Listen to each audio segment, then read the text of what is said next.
عورت کسی اگر کوئی خاتون خود لذتی کرے اور انزال نہ ہو تو ایسی صورت میں غسل فرض ہوگا یا نہیں؟ حیا کے خلاف مسئلہ ہے، لیکن آج کل پوچھا جا رہا ہے، بیماری آج کل عورتوں میں بھی آ گئی ہے خود لذتی، تو اگر انزال نہیں ہوتا، ڈسچارج نہیں ہوتی تو غسل فرض نہیں، ڈسچارج ہو جاتی ہے تو پھر غسل فرض، اور گناہ بھی ہوگا، توبہ استغفار کرنا چاہیے۔ تو یہ ہینڈ پریکٹس وغیرہ یا ان چیزوں کی طرف نہ لڑکے کے لیے جانا جائز ہے نہ لڑکیوں کے لیے جانا جائز ہے، یہ بالکل حرام ہے، اسلام میں اس کی بالکل اجازت نہیں ہے۔ سورہ قد افلح المؤمنون میں بھی اللہ نے حکم دیا، اور سورہ معارج میں بھی کہ الا علی ازواجہم، کہ مرد اپنی بیوی کے علاوہ اور عورت اپنے شوہر کے علاوہ کسی تیسرے راستے سے اپنی خواہش پوری نہیں کر سکتے، نہ ہاتھ کے ذریعے نہ کسی اور ذریعے سے۔ تو اور حضرت عثمان ابن مظعون رضی اللہ تعالیٰ عنہ، یہ بھی صحیح حدیث ہے، فرماتے ہیں ہم سفر میں ہوتے تھے، بیویوں سے دور ہوتے تھے، تو ہم پہ عورت کی جدائی بہت شاق گزرتی تھی، اپنی شہوت پہ کنٹرول کرنا بہت مشکل تھا۔ ہم نے نبی سے اجازت مانگی کہ ہم اپنے آپ کو کسی طرح خسی کر دیں، نامرد بنا دیں، تو آپ صلی اللہ علیہ وسلم نے اس سے منع کیا ہمیں۔ اب آپ دیکھیں حضرت عثمان ابن مظعون اتنی شدید کنڈیشن میں کہ اپنے آپ کو نامرد کرنے کے لیے وہ تیار ہو گئے تھے۔ فرمایا، حدیث کے الفاظ ہیں لو اجازنا لختصینا، اگر نبی ہمیں پرمیشن دے دیتے تو ہم اپنے آپ کو نامرد کر دیتے، یعنی ہمیشہ کے لیے نامرد ہو جاتے۔ تو اس قربانی کے لیے بھی حضرت عثمان ابن مظعون تیار تھے کہ اتنا خطرہ تھا ان کو، لیکن نہ انہوں نے نبی سے پوچھا کہ کیا میں ہاتھ سے اپنی خواہش پوری کر سکتا ہوں، نہ نبی نے ان کو بتایا کہ تم یعنی ہاتھ کے ذریعے مجبوری میں اپنی خواہش پوری کر لیا کرو، نہ نہ نہ نہ نبی نے ان کو بھی حکم دیا ایسے موقع پہ تزوجوا الودود الولود فانی مباہی بکم الامم، محبت کرنے والی عورت سے اور اولاد جننے والی عورت سے نکاح کرو، میں تمہاری کثرت پہ قیامت کے دن فخر کروں گا۔ تو آپ صلی اللہ علیہ وسلم نے بزبان حال بتا دیا کہ یہ جو اللہ نے تم پر، مرد پر اتنی شہوت مسلط کی ہے، خواہش مسلط کی ہے، اس کی وجہ یہ ہے کہ اللہ نسل چاہتے ہیں کہ مرد اور عورت کا ملاپ ہو، تو مرد اور عورت کو ایک دوسرے سے دور رہنے کے لیے پیدا نہیں کیا ہے، ملاپ کے لیے پیدا کیا۔ تو اس لیے ایک ملاپ کی ایک ناجائز قسم ہے، ایک جائز ہے۔ ناجائز ہے گرل فرینڈ بوائے فرینڈ، یہ حرام ہے۔ ولا متخذاتی اخدان، ولا متخذی اخدان قرآن کے الفاظ ہیں، کسی لڑکی سے تمہیں دوستی کی اجازت نہیں۔ اور جائز طریقہ کیا ہے جو سورہ مومنون میں اور سورہ معارج میں اللہ نے بیان کیا، الا علی ازواجہم، کہ اپنی بیوی بنا کے اپنی خواہش اس سے پوری کرو، فإنہم غیر ملومین، اور اللہ نے فرمایا یہ لوگ قابل ملامت نہیں ہیں۔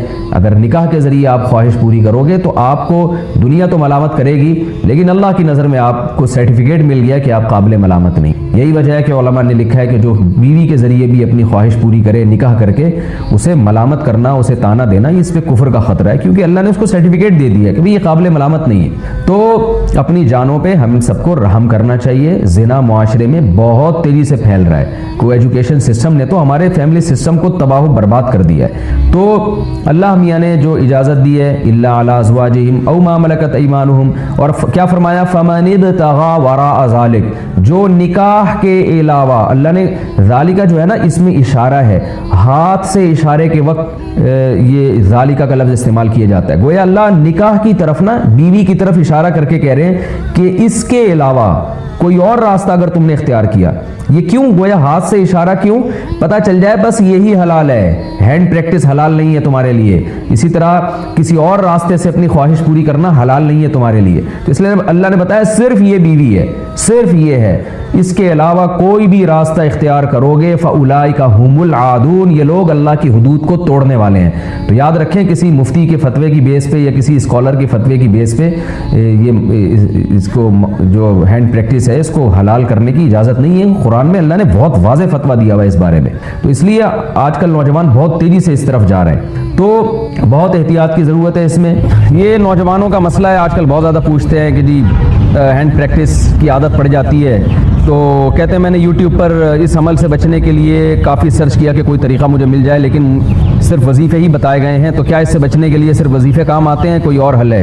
انڈیا سے کسی نے پوچھا یہ مسئلہ یہ ہے کہ یہ وظیفوں سے نہیں چھوٹتی یہ بیماری، وظیفوں سے تو اس کا کوئی تعلق نہیں ہے۔ سب سے پہلی بات تو یہ جلد سے جلد شادی کریں آپ، نکاح نہ کرنے کے یہ وبال ہے کہ انسان الٹے سیدھے کاموں میں لگ جاتا ہے، ایک بات تو یہ۔ دوسرا اپنا کانسیپٹ کلیئر کریں اس بارے میں۔ آج کل بعض ڈاکٹر اس کو بہت پروموٹ کر رہے ہیں اور کہہ رہے ہیں اس سے صحت کو کوئی نقصان نہیں ہوتا، تو یہ بات بالکل غلط ہے، اس سے صحت کو نقصان ہوتا ہے۔ اس بارے میں ایک اور ڈاکٹروں کی رائے بھی یہی ہے، یہ نہیں جو میں بات کر رہا ہوں، اس کو بھی ڈاکٹر اس کی تائید کرتے ہیں، بعض ڈاکٹر کہتے ہیں اس سے نقصان ہوتا ہے۔ اور سب سے بڑی بات یہ کہ ڈاکٹروں کی تحقیق بدلتی رہتی ہے، ایک چیز جو نیچر کے خلاف ہے، ایک چیز جس سے اسلام نے روکا ہے، وہ صحت کے لیے مفید نہیں ہو سکتی۔ ایک پروسیس رکھا ہے نا, ایک نیچرل پروسیس رکھا ہے, آپ اس سے ہٹ کے کسی اور طرح سے اپنے آپ کو ڈسچارج کرنا شروع کر دیں تو یہ کیسے پاسبل ہے کہ نقصان نہیں ہوگا؟ ڈاکٹر کہہ رہے ہیں نقصان نہیں ہے, کل یہی ڈاکٹر کہیں گے تباہی بربادی ہو رہی ہے. تو پہلی بات تو اپنا ایک کانسیپٹ کلیئر کریں کہ اس سے صحت کو نقصان ہوتا ہے, کیونکہ اگر آپ نے یہ مان لیا نا کہ نقصان نہیں ہوتا تو پھر موٹیویشن اور زیادہ کمزور ہو جاتی ہے. اس سے انسان کہتا ہے کہ کوئی نقصان تو ہے نہیں تو کرتے رہو. تو آخرت کا تو نقصان ہے, دنیا کا بھی اس میں نقصان ہے آپ کا, اور وہ نقصان مینٹلی بھی نقصان ہوتا ہے اور باڈی کو بھی نقصان ہوتا ہے. اس پہ میں دلائل سے کلپ ریکارڈ کروا چکا ہوں, ابھی میں اس کی ڈیٹیل میں نہیں جاؤں گا, آپ میرا وہ کلپ سن سکتے ہیں, یوٹیوب چینل پہ موجود ہے وہ, کہ اس سے باڈی کو, صحت کو کیا کیا نقصانات ہوتے ہیں. اور یہ جو ڈاکٹر لوگ کہہ رہے ہیں نا کوئی نقصان نہیں, بالکل غلط کہہ رہے ہیں. کل کہہ دیں گے کہ نقصان ہے, تو سائنس کی تحقیقات بدلتی رہتی ہیں اور بہت سے ڈاکٹر کہہ بھی رہے ہیں کہ نقصان ہے اس سے. تو دوسری بات یہ کہ اس کو ایک تو عزم کرنا ہے کہ آپ نے اس کو چھوڑنا ہے. جب تک آپ پکا عزم نہیں کرتے کوئی کام ہوتا نہیں. دوسرا کام آپ نے یہ کرنا ہے کہ جی آپ یہ دیکھیں کہ کن اوقات میں آپ اس عمل میں زیادہ مبتلا ہوتے ہیں. عام طور پہ نوجوان جب رات سونے کے لیے لیٹتے ہیں تو نیند نہیں آ رہی ہوتی, تو پھر اس طرف دماغ جانا شروع ہو جاتا ہے. تو آپ نے سونے کے لیے اسی وقت لیٹنا ہے جب گہری نیند آنا شروع ہو جائے, اور لیٹتے آپ موبائل دور رکھیں اپنے آپ سے, اور لیٹتے ہی آپ کی آنکھ لگ جائے, ایسا ٹائم ہونا چاہیے. کتاب بھی رکھیں اپنے سامنے, اپنے سرہانے پر, کتاب کا مطالعہ کرتے کرتے سو جائیں. اسٹڈی کرتے ہوئے بہت اچھی نیند آ جاتی ہے انسان کو, ایسے تکیہ لگایا, اسٹڈی کرنا شروع کیا اور سو گئے. یہ کام بھی کریں آپ. دوسرا کام کیا کرنا ہے آپ نے, ایکسرسائز کی عادت ڈالیں. آدمی جب مینٹلی ہیلدی ہوتا ہے نا تو یہ الٹے سیدھے کاموں میں نہیں لگتا وہ, اور اپنے آپ کو جب اچھے کاموں میں تھکاتا ہے تو برے کاموں سے اپنے آپ کو بچاتا ہے. صبح اٹھ کے زبردست قسم کی جاگنگ کریں, اور شام کے ٹائم پہ آپ جم جائیں, خوب اپنے آپ کو تھکائیں, اس کے بعد اچھی خوراکیں کھائیں, آپ کو اچھی نیند آئے گی. پھر جب آپ کی باڈی بننا شروع ہوگی, آپ شیشے میں اپنے آپ کو دیکھیں گے کیسا ہینڈسم اسمارٹ نظر آ رہا ہوں میں, تو ہر وہ کام سے آپ کو بچنے کا جذبہ پیدا ہوگا جو آپ کی باڈی کے لیے, آپ کی مینٹلی صحت کے لیے نقصان دہ ہوگی. یہ بھی کرنا چاہیے. ایک بات یہ بھی سوچنا چاہیے کہ جو لوگ اس عمل میں مبتلا ہوتے ہیں, نکاح کے بعد ان کو زوجہ سے ہم بستری میں جو لذت آنی چاہیے, جس پیک کی لذت آنی چاہیے, اس سے وہ محروم ہو جاتے ہیں. اور یہ بھی ہے کہ جب یہ زیادہ عادت پڑتی ہے نا تو نکاح کے بعد بھی یہ کام پھر چھوٹتا نہیں ہے, یعنی شادی کے بعد بھی یہ انسان اسی سے سیٹسفائی ہوتا ہے, تو بہت ٹائم لگ جاتا ہے پھر چھوڑنے میں اس کو. تو اور ایک اہم کام یہ بھی کرنا ہے کہ یہ جو ہینڈ پریکٹس کی عادت پڑتی ہے لڑکوں کو, بدنظری کی وجہ سے پڑتی ہے. آپ نے فوج فلمیں دیکھی, لڑکیوں کو دیکھ رہے ہیں, ادھر ادھر آپ غلط چیزوں کو دیکھ رہے ہیں, ظاہر شہوت بھڑکتی ہے, پھر اس انسان جب تک پورا نہ کرے تو سیٹسفائی نہیں ہوتا. تو یہ سارے اس کے نقصانات ہیں. یہ سب کام جب آپ کریں گے, یہ سب جو سوچنے کا کام ہے وہ سوچیں گے, اور جو کرنے کا کام ہے آپ وہ کریں گے. ٹائم پہ سونا, ٹائم پہ اٹھنا, جاگنگ کرنا, جم جانا, پھر مفید کاموں میں اپنے آپ کو خرچ کرنا, اسٹڈی, مطالعہ, کوئی نئی زبان سیکھنا شروع کر دیں. تو جب آپ اپنے آپ کو بزی رکھیں گے, اور سب سے پہلے شادی کی جلد سے جلد فکر کرنی ہے آپ نے. اچھا, بعض حکیم لوگ ڈرا دیتے ہیں کہ جی آپ تو یہ کرتے ہیں تو آپ تو شادی کے قابل ہی نہیں ہو. بھائی آپ کو تو زیادہ ضرورت ہے شادی کی, آپ کی برائی چھوٹے گی نہیں جب تک آپ شادی نہیں کر لیتے. یعنی صحیح پورا ویش اس برائی سے بچنے کا تو جو صحیح پراپر طریقہ ہے وہ تو یہی ہے. تو یہ سارے راستے آپ اختیار کریں. پھر بھی اگر گناہ ہو جاتا ہے تو اللہ تعالیٰ سے توبہ استغفار کریں. اور ایک اہم بات یہ کہ اپنے اوپر کوئی جرمانہ بھی رکھیں. یہ جتنے میں نے پوائنٹ بتائے نا, آپ ایک کاپی میں لکھ لیں سارے کے سارے. تو ایک جرمانہ بھی رکھیں, یا روزہ رکھ لیا کریں کہ بھائی میرے سے جب یہ گناہ ہوگا میں کل ایک روزہ رکھوں گا اس کے بعد, یا میں اتنے پیسے صدقہ کروں گا. تو سزا بھی دیں اپنے آپ کو. اس طرح انشاءاللہ آہستہ آہستہ یہ گناہ چھوٹ جائے گا. اور اس کے ساتھ صبح و شام ذکر اللہ, کوئی وظیفہ نہیں, جو لا الہ الا اللہ کی تسبیح ہے وہ اس کی بھی پابندی کریں, اور اہل اللہ کے بیانات بھی سنا کریں. انسان میں جب اللہ کا خوف ہوتا ہے تو گناہ سے بچنا اس کے لیے آسان ہوتا ہے. باقی یہ خوب سمجھ لیں, اس کا تعلق وظیفوں سے نہیں ہے. یہ باڈی کی ریکوائرمنٹ ہوتی ہے. جب حلال نہیں ملتا تو پھر گند میں منہ مارتا ہے ہر آدمی. اچھا بھائی, کہتے ہیں کہ کیا مجزنی کا گناہ ماں باپ کو بھی ملتا ہے؟ کیا مجزنی سے صرف بچوں کو گناہ ملتا ہے, ان کے والدین بھی اس گناہ میں شامل ہوتے ہیں؟ اگر بچہ کما رہا ہے, اس کو رشتہ مل رہا ہے, اور پھر بھی ماں باپ اس کو شادی نہیں کرنے دیتے, پھر اگر وہ بچہ کسی بھی گناہ میں مبتلا ہوگا تو ماں باپ بھی برابر کے مجرم ہوں گے. لیکن اگر بچے میں استطاعت ہی نہیں ہے نکاح کرنے کی, تو پھر اگر ماں باپ نکاح نہیں کرتے اس کا, تو ماں باپ پہ اپنے خرچے پہ بیٹے کا نکاح کرنا لازم نہیں ہے. ہاں, بیٹی کا تو لازم ہے, بیٹے کا لازم نہیں ہے. تو پھر ایسی صورت میں ماں باپ گناہ گار نہیں ہوں گے, کیونکہ وہ تو آپ میں ہی ایبلٹی نہیں ہے نکاح کرنے کی, تو ماں باپ کا کیا قصور ہے اس میں. تو لیکن اگر آپ میں قابلیت ہے اور آپ کو رشتہ مل رہا ہے, اس کے باوجود بھی ماں باپ رکاوٹ بن رہے ہیں کہ نہیں جی جب تک اتنی سیلری نہیں ہو جاتی, اتنا نہیں کما لیتے, ہم نہیں کریں گے, پھر ماں باپ بھی مجرم ہوں گے. پھر اولاد سے اگر کوئی گناہ ہوتا ہے تو یہ بات لکھی ہوئی ہے, اور شریعت کے اصول کے مطابق بھی ہے کہ پھر جو ہے اگر اولاد کوئی گناہ کرتی ہے تو اولاد بھی گناہ گار ہوگی, اور اس میں ماں باپ بھی ان کے ساتھ شریک ہوں گے. یہ جو سندھ فتح ہوا ہے نا, کتنے سال کی عمر میں؟ جب بنٹے کھیلنے کی عمر ہوتی ہے ہماری. 17 سال کی عمر میں دیبل فتح کر چکا تھا, اور ملتان تک اس کی فوجیں پہنچ چکی تھیں. اور آپ کو پتا ہے جب اس کو کمانڈر نے, اس سے بڑے کمانڈر نے جو سندھ کا نقشہ دیا نا,